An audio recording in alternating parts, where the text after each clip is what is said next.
Hello बच्चों, आज के इस लेक्चर में हम डिस्कस करने वाले हैं यूनिट्स एंड मेजरमेंट। ओके बच्चों, तो यूनिट्स एंड मेजरमेंट का हम पहला लेक्चर यहाँ पे कवर करने वाले हैं, यूनिट एंड मेजरमेंट। ओके,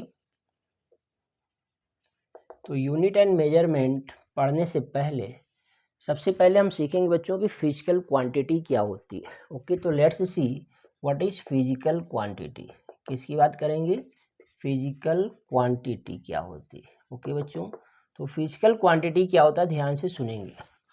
ऐसी क्वांटिटी जिसे हम किसी ना किसी मेजरिंग डिवाइस से मेजर कर सकते हैं, that is known as physical quantity. उसे हम लोग क्या कह लेते हैं बच्चों? फिजिकल क्वांटिटी कह लेते हैं। जैसे मास हो गया, इसे हम लोग बैलेंस की मदद से मेजर कर लेते हैं। फिर हम लेंथ की बात करें, लेंथ को हम लोग मीटर स्केल से मेजर कर लेते हैं। टाइम की बात करें, टाइम को हम लोग वॉच से मेजर कर लेते हैं, एक्सेट्रा। ओके, तो हम यहाँ पर लिखते हैं all those quantities which can be measured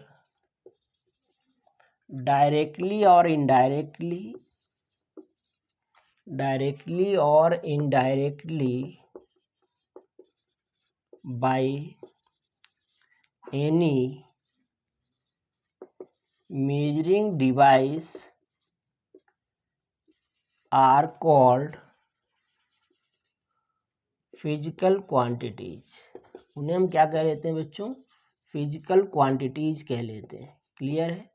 for example अगर हम बात करें तो हम कह सकते हैं मास है, कामा लेंथ है, इसी तरह से बच्चों टाइम हो गया, एंड टेम्परेचर की बात कर सकते हैं, एक्सेट्रा। ये सारे के सारे क्या हैं? फिजिकल क्वांटिटीज हैं, क्योंकि इन्हें हम डायरेक्टली या इनडायरेक्टली किसी ना किसी मेजरिंग डिवाइस से क्या कर लेते हैं? मेजर कर लेते हैं। Okay, got this? अब बच्चों ध्यान देना है, ये जो फिजिकल क्वांटिटीज है ना, इन्हें हम 3 कैटेगरी में डिवाइड कर दिया जाता है। क्लियर है? ध्यान से समझेंगे कौन कौन सी होती हैं। तो एक हो जाता है बच्चों फंडामेंटल। कौन सी है? फंडामेंटल। और दूसरी है डेराइव्ड। कौन सी? डेराइव्ड। और तीसरी है बच्चों सप्लीमेंट्री। कौन सी? सप्लीमेंट्री। क्लियर है? Supplementary physical quantity. फंडामेंटल कौन सी होती हैं बच्चों? जो इंडिपेंडेंट होती हैं। कैसी होती हैं? इंडिपेंडेंट होती हैं। इसका मतलब जिन्हें एक दूसरे के टर्म में एक्सप्लेन नहीं कर सकते हैं। और डेराइव्ड क्या होती हैं बच्चों? ये डिपेंडेंट होती हैं। कैसी होती हैं? डिपेंडेंट होती हैं। मतलब इन्हें 2 या 2 से अधिक क्वांटिटीज को आपस में इंटररिलेट करके ऑप्ट किया जा सकता है। और सप्लीमेंट्री 2 ही होती हैं, एक होता है एंगल और दूसरा होता है सॉलिड एंगल। कौन सा होता है बच्चों? Solid angle. तो ये 3 कैटेगरी में डिवाइड किए गए। एंगल के लिए यूनिट होता है रेडियन, और सॉलिड एंगल के लिए यूनिट होता है बच्चों स्टेरेडियन। ओके, क्या चीज? स्टेरेडियन। ठीक है। अब जो इंडिपेंडेंट इन्हें हम लोग फंडामेंटल कहते हैं। जैसे मास हो गया, मास की यूनिट क्या होती है? केजी। फिर लेंथ है बच्चों, तो लेंथ की यूनिट क्या होती है? मीटर। फिर टाइम है, तो टाइम की यूनिट क्या होती है? सेकेंड। इसी तरह से टेम्परेचर है, टेम्परेचर की यूनिट क्या होती है? केल्विन। ओके, तो देखो यहाँ पर मास को हम लेंथ में नहीं इंटरलेट कर सकते। हम ये नहीं लिख सकते हैं कि किसी बॉडी का जो मास है ना वो 10 मीटर है, ऐसा कभी नहीं लिख सकते हैं। यानी कि मास को लेंथ के टर्म में हम इंटर रिलेट नहीं कर पा रहे हैं। जबकि डेराइव्ड क्वांटिटीज क्या होती हैं? डिपेंडेंट क्या होती हैं? जिन्हें हम 2 या 2 से अधिक को इंटर रिलेट करके बना सकते हैं। जैसे हम बात करते हैं बच्चों वेलोसिटी की, तो वेलोसिटी क्या हो जाता है? Distance upon time. क्या हो गया? Distance upon time. तो डिस्टेंस क्या एक प्रकार की लेंथ है और टाइम क्या है? ये है।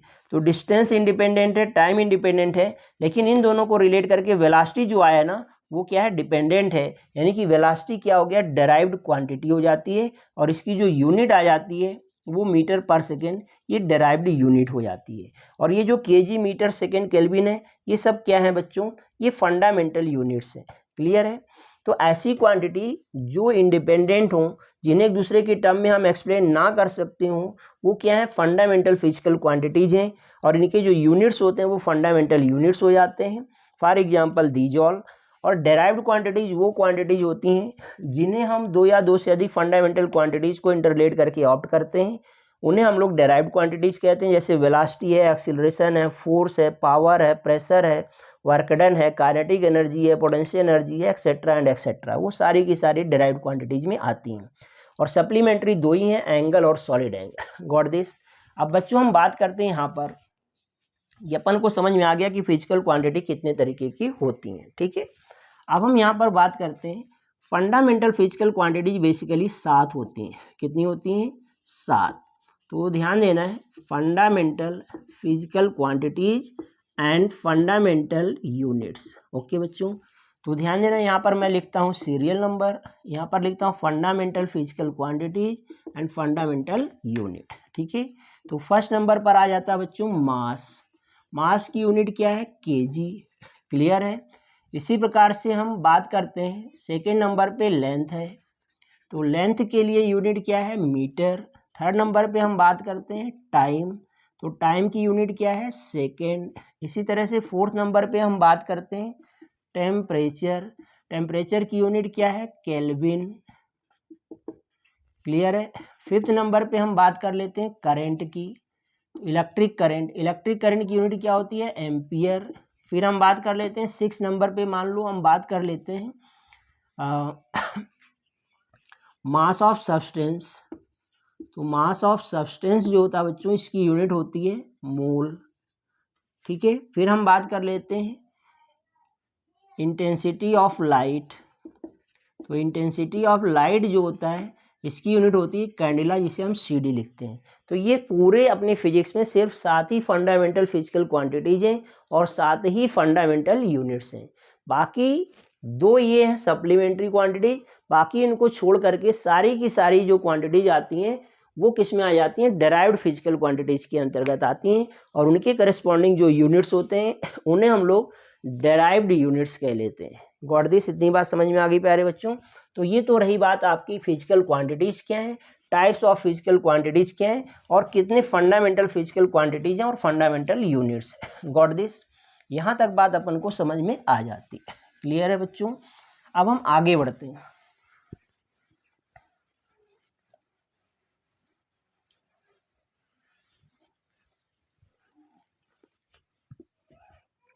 अब हम बात करने वाले बच्चों मेजरमेंट क्या होता है। मेजरमेंट का मतलब सीधा सा होता है टू कंपेयर। मेजरमेंट का मतलब होता है to compare a quantity with a standard. उस स्टैंडर्ड को हम लोग उसकी यूनिट कहते हैं, इसे हम लोग क्या कहते हैं? मेजरमेंट कहते हैं। यानी कि जब हम, जैसे मान लो इस पेन की लेंथ पूछी जाए कितनी है, तो हमने एक छोटा सा यूनिट ले लिया और इस यूनिट को इसमें कंपेयर कर लेते हैं 1 2 3 4 5 टाइम्स। इसका मतलब इस पेन की लेंथ कितनी हो गई? 5 यूनिट हो गई। ओके, तो इस प्रकार से हम कह सकते हैं किसी भी फिजिकल क्वांटिटी को जब हम मेजर करते हैं तो उसमें 2 बातें आती हैं। एक तो नंबर ऑफ टाइम्स, कितनी बार वो यूनिट उसमें इंक्लूडेड है, और दूसरा वो यूनिट। तो कुल मिला के हम कह सकते हैं ये जो फिजिकल क्वांटिटी है ना, क्यू क्या हो गया बच्चों? फिजिकल क्वांटिटी है। Q is physical quantity, okay, and N is numerical value. N is numerical value और U जो है बच्चों ये यूनिट होता है। ओके, क्लियर है। तो ध्यान देना, कभी भी अगर हम यूनिट को चेंज करेंगे तो न्यूमेरिकल वैल्यू चेंज हो जाएगी, लेकिन क्वांटिटी चेंज नहीं होती है। तो हम यहाँ पर एक कंक्लूजन पाते हैं कि on changing unit numerical value get changed and vice versa। Okay, ये हो जाता है, but still quantity remains same. Quantity अभी भी क्या रहती है? वही रहती है। यानी कि न्यूमेरिकल वैल्यू और यूनिट तो चेंज हो जाते हैं, लेकिन क्वांटिटी में कोई परिवर्तन नहीं होता है। दैट इज हम कह सकते हैं कि क्वांटिटी क्या रहती है बच्चों? कांस्टेंट रहती है। क्वांटिटी क्या रहती है, कांस्टेंट रहती है, और क्वांटिटी की वैल्यू ये रख दो, numerical value into unit equal to constant. समझ में आया, ये रिजल्ट मिलता है मेजरमेंट। Got this. इसका मतलब ये हुआ कि n इक्वल टू के अपान यू, और इक्वल के साथ अगर कांस्टेंट हटाते हैं तो n proportional to 1 upon U आ गया। इसका मतलब ये होता है बच्चों कि अगर हम यूनिट बढ़ाते हैं तो न्यूमेरिकल वैल्यू घट जाती है, और अगर यूनिट घटाते हैं तो न्यूमेरिकल वैल्यू बढ़ जाती है। फॉर एग्जांपल अगर मैं बात करूं तो 1 kg इक्वल टू 1000 ग्राम आ जाता है। देखो ग्राम छोटी यूनिट है तो न्यूमेरिकल वैल्यू 1000 है, और अगर केजी बड़ी यूनिट कर दिया तो न्यूमेरिकल वैल्यू 1 रह जाती है। इसी प्रकार से आप देख सकते हैं 1 मीटर इक्वल टू 100 सेंटीमीटर हो जाता है। तो इसमें भी आप देख पा रहे हैं जैसे जैसे हम लोग यूनिट को इंक्रीज या डिक्रीज करते हैं, उसी रेफरेंस में क्वांटिटी में जो न्यूमेरिकल वैल्यू है वो भी क्या हो जाती है बच्चों, चेंज हो जाती है। तो ये बात आ जाती है मेजरमेंट की। Got this. इतनी बात समझ आ गई बच्चों, क्लियर है, कोई कन्फ्यूजन है, समझ गए? तो ये बात आपको समझ में आ जाती है, क्लियर है। अब हम आगे बात करने वाले हैं कि डायमेंशन की बात करेंगे। किसकी बात करेंगे? डायमेंशन की। तो डायमेंशन की बात करने से पहले हम यहाँ पर बात करेंगे कुछ बेसिक फंडामेंटल्स की। तो हम बात करते हैं डायमेंशंस क्या होती हैं। तो डायमेंशंस क्या होती हैं बच्चों, ध्यान देना है। The powers which are raised over fundamental units to get the unit of a physical quantity। किसी क्वांटिटी की यूनिट फाइंड आउट करने के लिए फंडामेंटल यूनिट पर हम जो पावर्स लगाते हैं उन्हें ही हम उस क्वांटिटी की डायमेंशंस कहते हैं। बात समझ में आ गया, क्लियर है? ध्यान देना। फॉर एग्जाम्पल अगर हम वेलोसिटी की बात करें बच्चों, ध्यान देना, वेलोसिटी, तो वेलोसिटी इक्वल टू क्या होता है, डिस्प्लेसमेंट अपॉन टाइम। तो डिस्प्लेसमेंट की यूनिट क्या है, मीटर, टाइम की यूनिट क्या है, सेकेंड। यानी कि वेलोसिटी की यूनिट क्या आ गई, मीटर पर सेकेंड। और जब कोई पावर नहीं लगी होती इसका मतलब होता है इसकी पावर 1 है, सेकेंड की पावर -1 है। तो हम कहते हैं thus the dimension of velocity is 1 in metre, क्या है, लेंथ है, and -1 in time, this is dimension.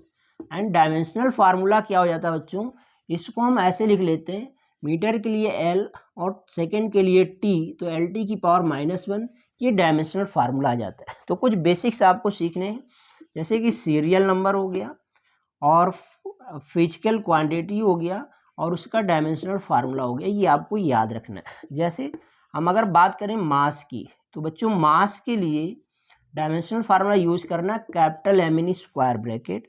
इसी तरह से लेंथ हो गया, तो लेंथ के लिए यूज करना capital L in square bracket. तीसरे नंबर पर टाइम हो गया, टाइम के लिए यूज करना capital T in square bracket. चौथे नंबर पर हम बात करते हैं बच्चों करंट हो गया, जिससे हम बात करते हैं A से, एम्पियर में मेजर करते हैं। और फिफ्थ नंबर पे हम बात कर लेते हैं टेम्परेचर की, ये थीटा हो जाता है। क्लियर हो गया? तो ये 5 आपके बेसिक फंडामेंटल क्वांटिटीज हैं और इनकी डायमेंशनल फार्मूले हैं।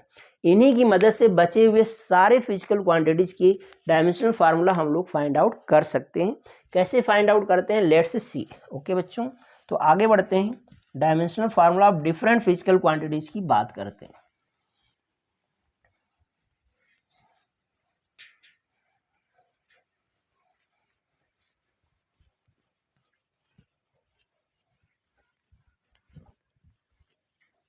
अब बच्चों हम बात करने वाले हैं डायमेंशनल फार्मूला ऑफ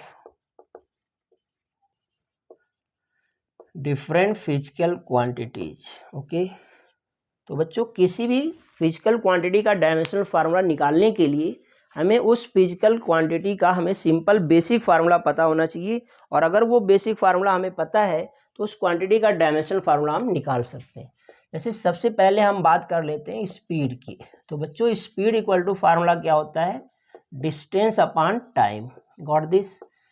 अब स्पीड का डायमेंशनल फार्मूला अगर चाहिए तो डिस्टेंस का डायमेंशनल फार्मूला क्या, लेंथ, किसी भी प्रकार की लेंथ हो, डिस्टेंस हो, रेडियस हो, आर्क हो, डायमीटर हो, सरकमफेरेंस हो, ठीक है, डेप्थ हो, हाइट हो, थिकनेस हो, क्लियर है। तो इन सब के लिए कैपिटल एल का इस्तेमाल होगा और टाइम के लिए कैपिटल टी का इस्तेमाल होगा।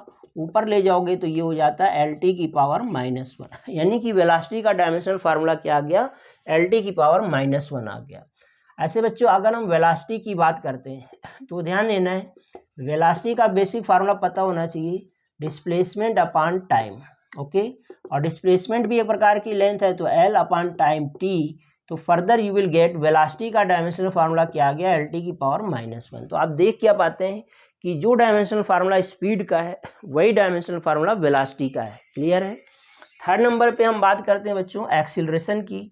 तो एक्सीलरेशन इक्वल टू फार्मूला आप जानते हैं, change in velocity upon time या चेंज इन टाइम। तो बच्चों एक्सीलरेशन को हम ए से लिखते हैं, change in velocity delta V upon delta T. Change in velocity ही होगा, तो वेलोसिटी का डायमेंशनल फार्मूला रख लेंगे एल टी की पावर -1 और अपॉन टाइम टी। तो सॉल्व करोगे तो एक्सीलरेशन का डायमेंशनल फार्मूला आ गया एल टी की power -2। So this is the dimensional formula of acceleration, this is velocity and this is speed, clear है बच्चों। तो किसी भी फिजिकल क्वांटिटी का डायमेंशनल फार्मूला निकालना कितना आसान होता है, if you know it's basic formula, अगर आप इसका बेसिक फार्मूला जानते हैं। चलिए अब हम निकालते हैं यहाँ पर बच्चों फोर्थ नंबर पे।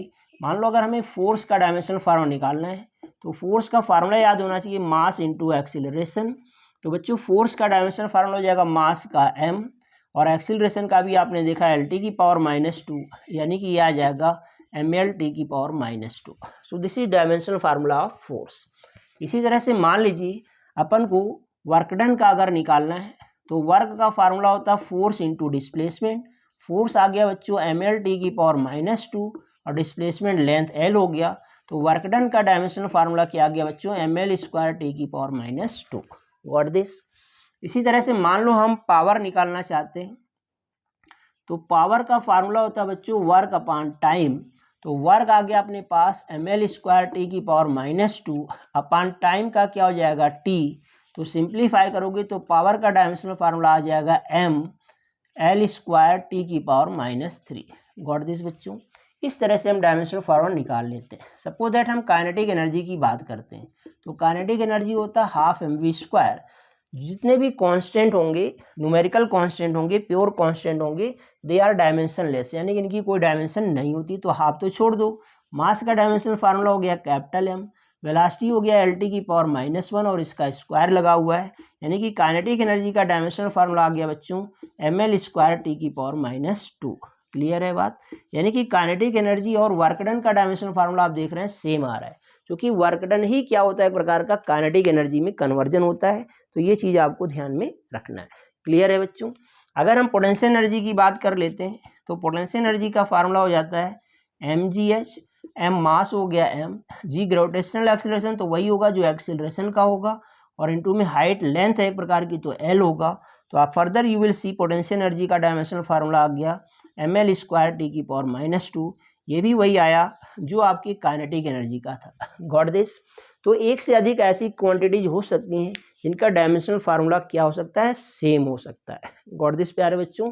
तो इस तरह से हम डिफरेंट क्वांटिटीज का डायमेंशनल फार्मूला फाइंड आउट कर सकते हैं, अगर हमें उस पर्टिकुलर क्वांटिटी का बेसिक फार्मूला पता है तो। Got this. Thank you for watching. आपका होमवर्क है, अदर आप बुक से देखेंगे जितनी भी फिजिकल क्वांटिटीज दी गई हैं उनके बेसिक फार्मूला ध्यान से रखिए और इनकी प्रैक्टिस कर डालिए लिख करके, 1-2 दिन में आपको याद हो जाएगा। फिर हम बात करेंगे कि एप्लीकेशंस ऑफ डायमेंशनल फार्मूला क्या होता है, इस पे हम ढेर सारी बातें करेंगे। So thank you for this and rest we will discuss in next video. Thank you.